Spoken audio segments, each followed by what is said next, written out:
Perkenalkan, nama saya Ferani Yulia Riansyah, bisa dipanggil Vera atau Ferani. Sekarang kelas 12, udah mau lulus SMA. Oh gitu. Iya.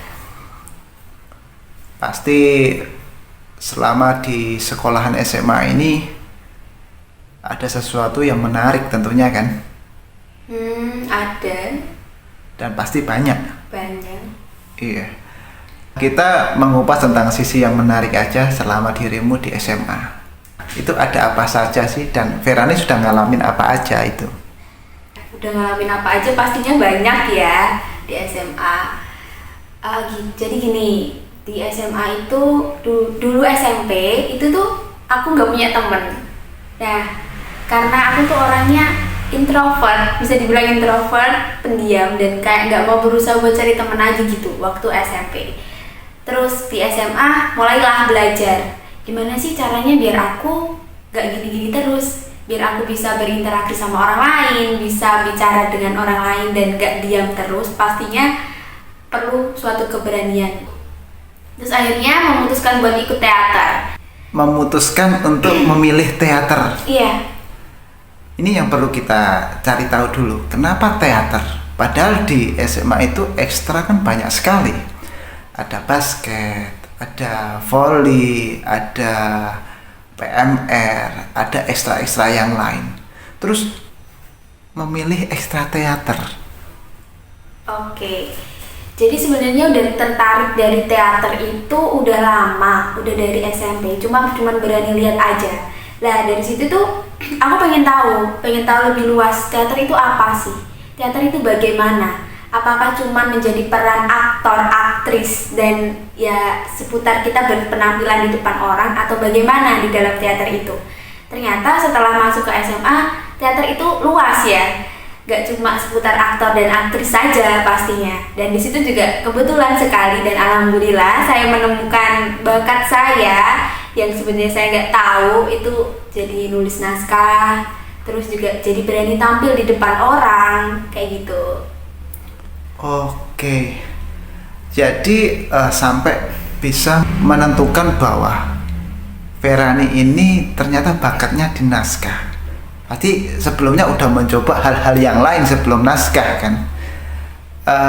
Terus yang menjadikan Verani ini satu hal yang, oh kamu ternyata cocoknya di naskah, itu diri sendiri atau dari orang lain atau gimana itu?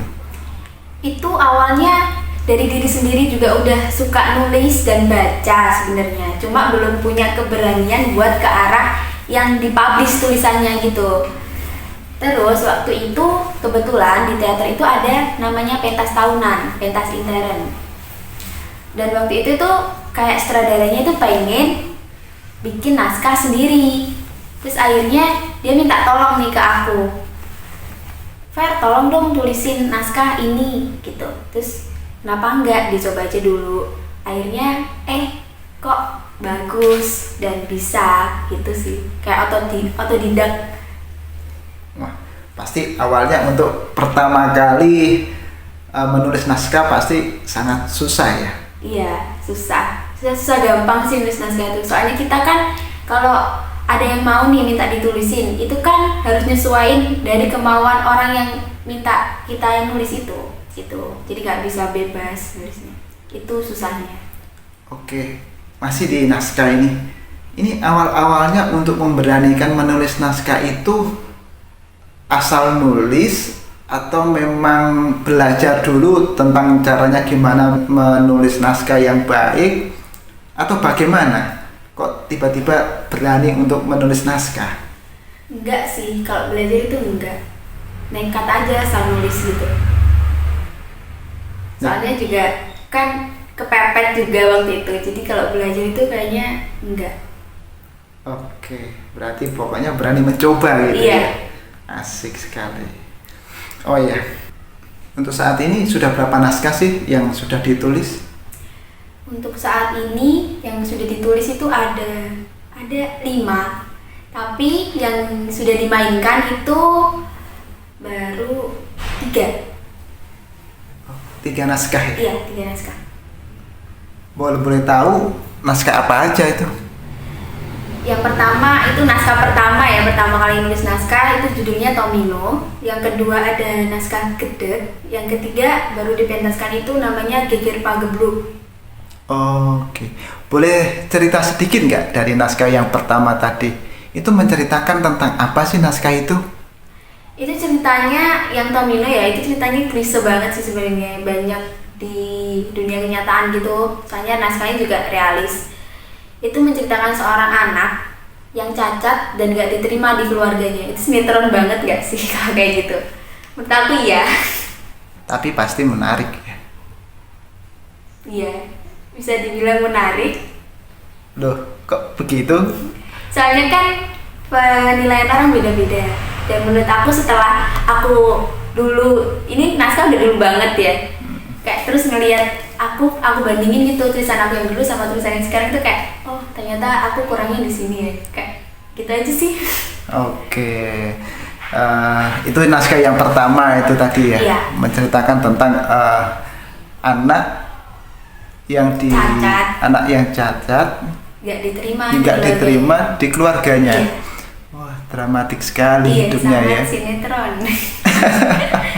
Terus gak apa-apa lah pertama kali nulis. Oke, iya, itu mungkin awal yang menjadi tangga untuk membuatkan karya-karya yang lebih baik lagi mestinya Iya, ya. amin. Terus untuk naskah yang kedua itu tentang naskah apa ya? Naskah yang kedua itu judulnya Gedeg. Itu naskah tentang sebenarnya hampir sama konsepnya.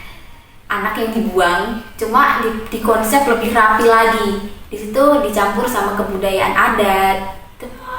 Gedeg itu dari Bali. Oh, Bali. Iya.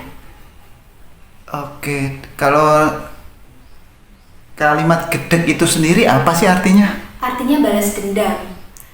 Anak yang dibuang tadi itu mau balas dendam ke ayahnya. Gitu. Kalimat dari Bali itu gedeg gitu ya? Iya, gedeg. Aku mau gedeg dirimu. Berarti aku mau balas dendam dirimu. Waduh. Hati-hati nih. Kalau nanti ada orang yang bilang gedeg gitu. Bukan gudeg tapi ya? Enggak, gudeg itu dari Jogja. Kalau gudeg itu dari Jogja. Iya. Enak itu kayaknya gudeg. Iya, tapi nggak pernah nyobain. Enak mana? Gudeg sama gedeg? Yang pastinya gudeg. Oh gitu, oke. Pasti menarik ya. Itu kayak kental banget sih kalau di naskah itu. Dari musiknya, terus kayak pembawaan ceritanya, kostum, properti itu kayak kental banget dari Bali gitu di konsep soalnya. Pesan-pesan apa sih yang ingin disampaikan dari naskah gedeg ini? Itu kayak sebenci apapun kalian sama orang tua kalian, itu mereka tetap orang tua kalian. Jadi gak usah deh ada kata balas dendam lagi gitu. Karena kalau gak ada mereka pun kalian juga gak ada di dunia. Dan pasti ada suatu alasan kenapa kalian dilahirkan di dunia. Kayak gitu. Oke, menarik sekali. Menarik di naskah kedua ini. Terus untuk naskah selanjutnya, naskah yang ketiga. Ini naskah apa ini? Ini sebenarnya naskah ngebut sih, soalnya pentasnya juga mendadak dan butuh naskah. Jadi ya nulis aja. Disandur dari naskahnya alumni Teater Air, Mas Ekwan. Hampir sama, cuma ngerubah konsep biar lebih ke ngambil konfliknya yang ke sekarang nih, COVID sama kan kemarin rame tuh DPR gitu. Oh, ternyata anak SMA pun sudah menyoroti permasalahan-permasalahan yang ada di negara kita saat ini ya. Yang lagi hit itu tentang DPR kemarin ya. Iya, soalnya mau gimana pun juga kita anak SMA kan pegang HP ya, jadi ya pasti tahu lah beritanya gitu. Oke, benar. Cuma ya tetap harus pinter-pinter nyaring berita aja biar nggak kemakan hoax. Oh gitu, benar Iya. sekali. Banyak banget kan demo cuma ikut-ikutan doang, nggak tahu apa yang mau didemoin, akhirnya rusuh. Kalau boleh tahu hoax itu apa sih? Berita palsu, iya kan? Oh Hoax bukan itu, berita bukan janji palsu ya? Bukan. Oh, alamat palsu? Alamat palsu itu adalah Ayu Ting Ting. Oke. Oh ya, kembali ke naskah yang ketiga tadi. Tadi ada yang menarik. Ternyata dari cara penulisan juga ada satu strategi ngebut ya. Iya. Jadi di penulisan naskah itu mengenal kata ngebut. Iya. Kan selama ini kita tahu bahwa kalau seniman atau apa kalau nggak ada mood itu kan susah sekali untuk menyalurkan ide ataupun gagasan yang ada di dalam imajinasi kita gitu. Iya, sangat susah. Nah ini kok Verani ini kok bisa dengan cara ngebut ini pasti ada tips dan triksnya seperti apa sih? Tips dan triksnya cuma satu, jangan mager. Kalau kalian nulis nunggu mood itu nggak kelar-kelar. Ini motivasinya cuma satu sih. Aku cuma selalu ingat kata-kata ini. Kalau punya mimpi itu jangan ditunda. Mau kapan lagi? Mau kapan nulis? Mau kapan nyampein ide kamu? Sebenarnya ide itu ngalir, terus ada. Dan kalaupun kalian mau nulis, itu pasti idenya lancar banget, udah gitu. Cuma nunggu timing kan pasti, semua orang nunggu timing. Mungkin waktu-waktunya itu kayak aku sendiri kalau nulis jam 12 malam baru bisa kayak gitu. Tapi harus tetap dipaksa. Soalnya pasti kalah sama rasa malas kalau nggak dipaksa gitu. Oh gitu. Tapi pasti untuk menulis dengan gaya ngebut ini pasti referensinya banyak sekali ya. Dan mungkin cara penulisan dan gayanya sudah mungkin udah di luar kepala itu. Tinggal mengalir aja hingga gaya ngebut itu bisa dieksekusi gitu. Iya, intinya ngalir aja sih. Cuma kalau terlalu dipikir kan jadinya berat ya kalau dipikir terus, ini gimana nih? Apa nih yang mau gue tulis? Gak tahu-tahu jadinya gak jadi nulis. Ya udah ngalir aja gitu. Oh, oke. Menarik sekali. Selain menulis naskah selama di SMA ini terus ikut teater, ada sesuatu yang menarik lagi nggak selama berada di SMA tersebut? Ada sih, jadi lebih berani ngomong gitu. Sampai pokoknya kalau kalian belum dibilangin gini sama guru kalian, oh jadi ini toh anak yang pintar ngomong itu, berarti kalian belum jago ngomong. Oh begitu ya? Iya. Oh, berarti kita harus cerewet dulu ya? Iya, cerewet itu sangat dibutuhkan kadang-kadang. Kayak cerewet tahu tempat aja sih gitu. Boleh contohin dong cerewetnya kayak gimana sih ini? Ini dari tadi udah cerewet ini. Oke, ini sudah masuk kategori cerewet ya? Iya, tapi berbobot cerewetnya gitu. Jangan asal ngomong. Kalau ngomong nggak penting kan juga nggak enak didengar. Oke. Ini untuk teman-teman ini harus tahu ini masuk kategori cerewet apa enggak ini? Iya, Harus bawa timbangan ini kayaknya ya. Harus. Ini cerewet yang berbobot 5 on. Ini cerewet yang berbobot 1 kilo gitu ya. Iya, gitu. Pokoknya kalau kalian berani ngomong, usahain apa yang kalian bicarakan itu ada isinya. Jadi jangan asal ngomong. Kalau nggak penting-penting banget nih. Kalau misalnya kalau kalian cuma mau hujat dia nih, itu mending nggak usah deh, disimpan aja dulu. Gitu. Disimpan dulu. Iya, soalnya kan mulutmu harimaumu. Nah itu biasanya sih orang-orang lupain kata-kata itu, mulutmu harimaumu. Jadi mereka asal ngomong aja, nggak dipikir dulu tuh mau ngomong apa. Akhirnya kan orang yang diomongin itu sakit hati atau gimana, dia nggak sadar bahwa hidup itu berputar dan menuai apa yang mereka tanam. Oke. Sosok inspirasi? Sosok inspirasi diriku sendiri karena aku mencintai diriku sendiri sih. Ada apa dengan dirimu? Diriku yang tak kupahami ini sangat-sangat kuat dengan segala masalahnya, dengan segala keterpaksaannya yang kadang aku sering banget sih maksain diri. Kalau aku nggak bisa, pokoknya aku harus bisa. Dan dia kuat sampai hari ini. Segala permasalahannya. Iya. Wah ini pasti ada sesuatu masalah yang banyak sekali gitu. Iya. Lumayan berat. Kalau nggak berat ya nggak hidup. Oh gitu ya. Iya. Berarti hidup penuh dengan masalah ini kayaknya. Iya, kalau nggak ada masalah berarti Anda tidak hidup. Oke. Aku melihat Vera ini banyak masalah, tapi juga bisa melewati masalah itu. Ini gimana caranya untuk lewati masalah-masalah yang mungkin menurut Ferani sangat berat sekali. Dan akhirnya Ferani bisa melewatinya itu. Gimana sih caranya? Kalau itu orang kan tipe beda-beda ya. Nah, berhubung aku nih tipe orang yang kalau punya masalah, ya udahlah, ngapain dipikirin gitu. Orangnya tipe orang yang bodo amat. Tapi kalau emang bener-bener masalahnya emang kayak nyakitin banget gitu, paling aku cuman kayak, ini kenapa sih nih orang, apa sih maunya dari gue gitu. Aku bilang kayak gitu kan ke diri aku sendiri. Ternyata ujung-ujungnya juga kayak gini pasti. Nih orang gak suka nih sama gue, karena apa? Gak jelas. Ya udah, nggak usah dipikirin. Iya cuek. Kalau dipikirkan jadinya nambah beban hidup juga. Ini masalah ke depan nih gue belum tahu nih. Kalau masalahnya udah lewat, ya udah selesai. Aku anggap kayak gitu.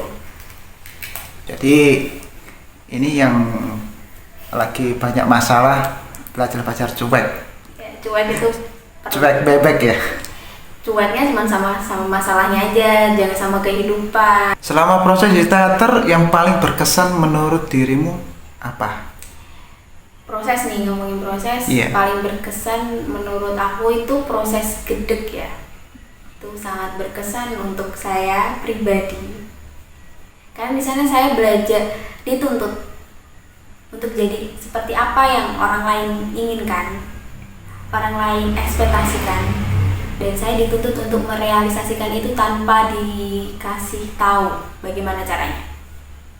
Oh, bingung dong? Iya, sempat bingung dan sempat sebenarnya sakit hati, iya. Tapi it's okay, buktiin aja ke dia kalau lu bisa dan bikin dia nggak bisa bicara. Akhirnya terbukti. Bisa. Bisa. Kalau kita mau usaha pasti ada lah. Applause. Oke, tipikal cewek yang tangguh ternyata. Memang sih, daripada kita lari dari masalah, mending kita hadapin masalah itu kan. Kalau nggak dihadapin, dikejar terus sama masalahnya, nggak kelar-kelar. Iya, numpuk. Iya, jelas. Apa sih yang paling menjengkelkan di teater? Ego. Yang paling menjengkelkan di teater itu ego. Kadang orang-orangnya itu nggak sadar kalau kita itu kerjasama, bukan individu. Tapi selama ini ada nggak sebab kenapa orang itu mengutamakan ego? Pasti kita kan ingin cari tahu kan. Yeah. Apakah timnya tidak solid atau apa? Hingga akhirnya ini gue jalan sendiri deh daripada ribet dengan orang-orang yang nggak mau jalan bareng. Enggak sih, kalau egonya nggak ke arah ke sana. Sebenarnya mereka tuh pemikirannya baik, benar, bagus juga. Pengen teaternya lebih maju, pengen teaternya lebih bisa lah kayak gitu. Cuman caranya aja yang salah. Ini dia nuntut ke semua orang, lo harus gini. Kan orang nggak bisa dituntut kayak gitu. Bisanya ini misalnya masalahnya ini kayak gini. Kita itu harus dituntut untuk berdiskusi di sini buat mecahin suatu masalah. Kayak gitu di teater. Tapi nih orang nuntut semua orang untuk jadi apa yang dia mau. Kan nggak bisa dong kayak gitu, nggak adil dong. Sayang kita di teater nih orang banyak, bukan cuma orang satu. Oke. Kayak gitu sih. So di teater lebih mengutamakan kerja secara komunal ya, secara kelompok gitu ya, daripada individu.